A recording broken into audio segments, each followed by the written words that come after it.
Video games are a great way to connect computer science to algebra, such as with the old school video game of Pong. In this case, I simply took off the paddle for the game, just so it was out of the picture, and you can see that the ball travels in a linear manner. We can look inside the code for this game, and when we do that, it allows us to see how the game was made. So I'm going to click inside, and when we do that, right here we see code that corresponds, or a program that corresponds to the movement that's taking place on the video screen. Right here in the code, after the flag is checked or clicked, the game is initiated, and the ball goes to a starting point of 0,50. 0,50 in our case corresponds to the y-intercept. But it doesn't really look like a graph right now, so we can change the backdrop of our graph by inserting an XY grid. By doing this, our video game looks more math-like. So right now, we have a blank screen, but we need to look back at the code for our ball. And right now the ball is moving fairly quickly. We'd like to slow it up so we can see where the ball is moving to. So I'm going to change it from 15 steps per second to 1 step per second, and you can see how everything slows down.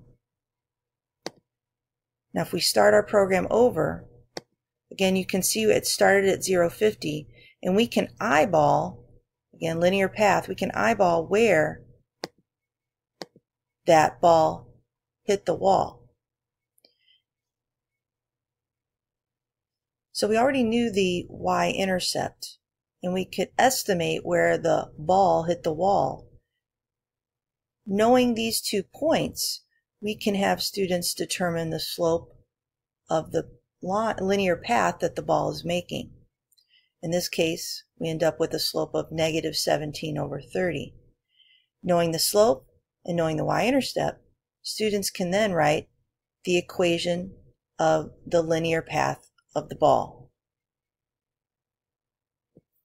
Once we know the linear path of the ball, we're going to actually draw a line that models that linear path. So in math, we always use pencils, so I'm going to use a pencil to draw that linear path. Now a pencil is just a sprite, a character in our video game. And so I'm going to select pencil. I could use any kind of sprite, any character. So that pencil is going to be inserted into my so-called game.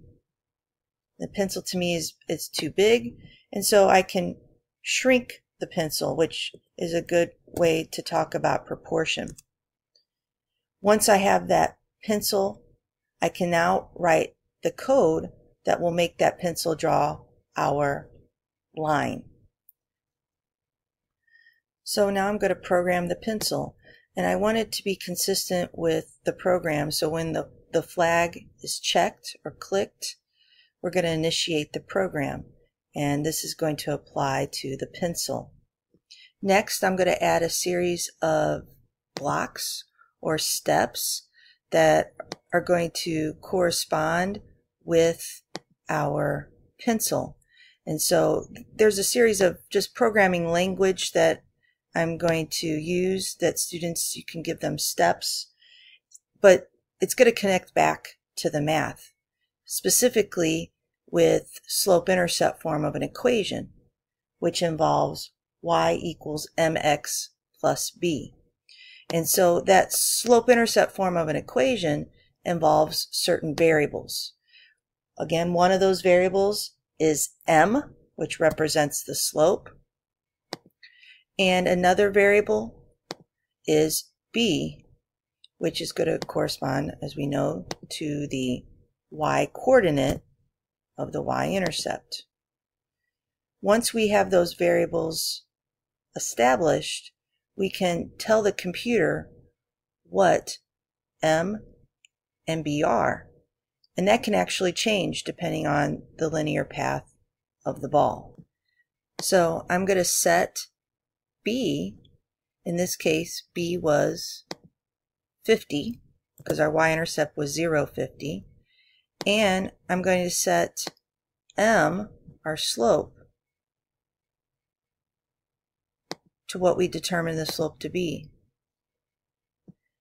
And our slope in this case was the ratio of -17 over 30. And so we have a fraction, and I can have fractions. Again, I had a -17 over 30. So I'm telling the computer what those variables are in this particular case. I'm going to tell the pencil that I want it to move to the location of the y-intercept. And so I'm going to have it move to, or to go to, sliding this over, our y-intercept, which was 0, 50. Now we can add an extension in the new version of Scratch. The pin is actually not found as part of the default. You have to extend it or add an extension of a pin, and then you'll have a series of other blocks that you can add to your code. So I'm just adding some more steps to the code. I'm going to have the computer or the program's going to repeat until the ball is going to hit the edge. So until you could have it go until a space bar is pressed. You can also have it move until you hit a certain key. But in this case, I'm going to have it move until it actually, get rid of that. I'm going to have it repeat until it touches an edge.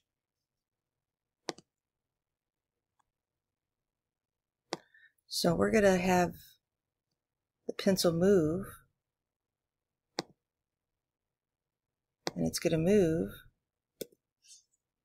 by changing x by 1 in a positive manner. Now we're going to program the computer, and we're going to tell it that the ball is moving in a linear manner. We're going to set y to mx plus b, and this can be a little bit tricky. So mx plus b involves addition, and it also involves, within that addition statement, multiplication, mx plus b. So our variable that we created earlier is our m, and our variable b will go in here. X, in this case, we didn't create an x variable, but we have the x and y grid. And so mx is going to be written as m times x position. So under motion, we're going to go to x position, and this is our formula. And we've told the program, the computer, that in this case, b is 50, and our slope is -17 over 30. And we're going to see the line drawn by our pencil when we execute the code. So both the ball and the pencil are starting at 0, 50. When the ball hits the wall, it then ricochets off. And so you could actually have students write the equation of that line. But the pencil sprite has stopped at the wall as we've programmed it to do. Now in this case, we only drew one part of the line. So what you can do is have students try to figure out how they can draw the entire line. So to draw the entire line, what we can do is if we right click, we can duplicate this last part of our code. And you'll see that we have changes that are, you can actually see what's happening on the screen at the same time. If I stop that, again, I'm only getting one side of the line. So that's covering where x values are positive, but I also want to cover where my x values are negative. And so once it does the positive portion, going to positive infinity, or in this case the edge or the wall, I'm going to want it to go back and do the negative. So if I run this, let's see what happens.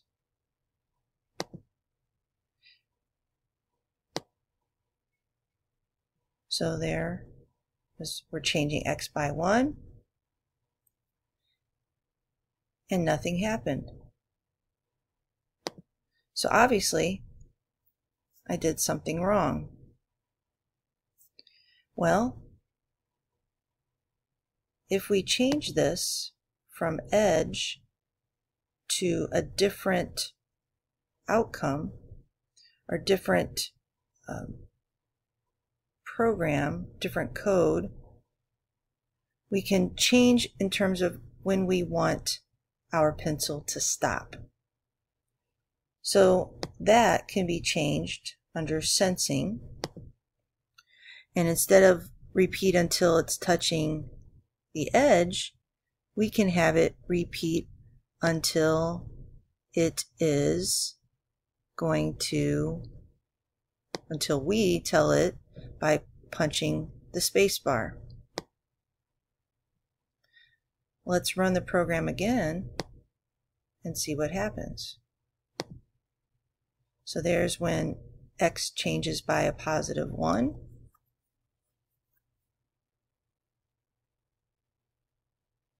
And it's continuing back. Again, I'm drawing the equation of the line. And it gives us an entire line.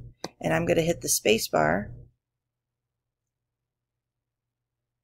Again, there's our positive x values. And it's going to go back and finish the line. Again, you can have students do the linear equations for the ball as it ricochets off the wall.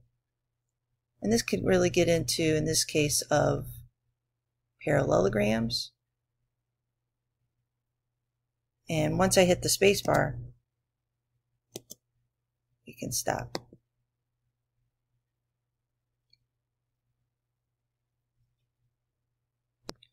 This article, Scratching the Surface of Pong, which I've written, takes what I just showed you in the video several steps further. It is to be noted that when writing this article, there was a slightly different version of Scratch. So the video I have produced helps readers of the article to get a better grasp on how the new version of Scratch slightly differs from this article. My name is Kelly Remajan, and I'm a teacher, professional development and curriculum specialist, presenter, instructional partner, and career to classroom collaborator. Please check out my website. If I can be of assistance to you or your schools, please feel free to contact me. Thank you.